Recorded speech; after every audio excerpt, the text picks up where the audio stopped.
This is a KOIN 6 News breaking news alert.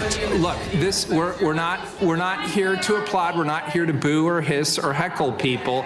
We're here to listen to people's perspective. He gave a good, cogent argument, so let's hear it.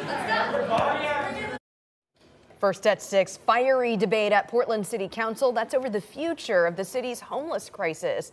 And the city is considering changes to when, where, and how people can camp. That meeting continues at this hour. Here's a live look at the live testimony going on. Hundreds of people have signed up to give leaders their thoughts before a vote.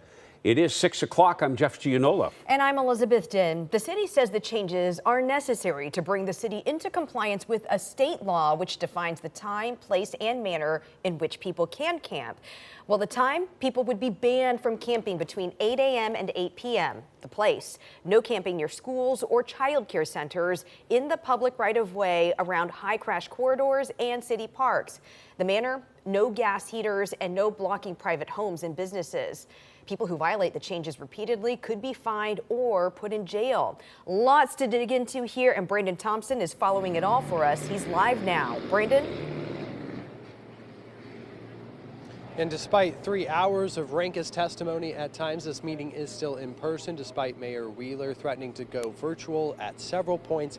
He has not done that yet. They are still in person, and there has been fierce debate on both sides. I would say the reaction is pretty mixed to this ordinance right now, but the passion nonetheless there inside City Hall this evening. Now, for the people who support this ordinance, they point to the safety in their neighborhoods that like children seeing drug use on a regular basis, businesses losing equipment to theft, and people losing belongings to break-ins. People against this ordinance say they have expressed the need for the city to invest in housing, substance use, and mental health treatment, and for day centers. Now, the mayor acknowledging his office is looking into day shelters, but there is nothing concrete for that plan yet. Commissioner Carmen Rubio even went as far as opening an amendment to try and delay enforcement of this ban until the first 2 of the city's sanctioned campsites are created. The first one won't come until July. Wheeler and Commissioner Renee Gonzalez were vocally opposed to that, disagreeing that shelter capacity should be tied to these restrictions. Now, that amendment is still open and has not been voted on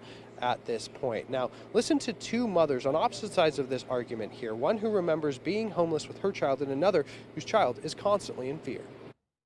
It's not fair for my kids or yours that on the first nice evening of the summer, after enjoying a family barbecue, our 12-year-old has to ask if we should go back inside as the sun sets because he does not feel safe within running distance of our own front door. We have women, we have children that are houseless, that to ask them to go to sleep at night is totally unrealistic.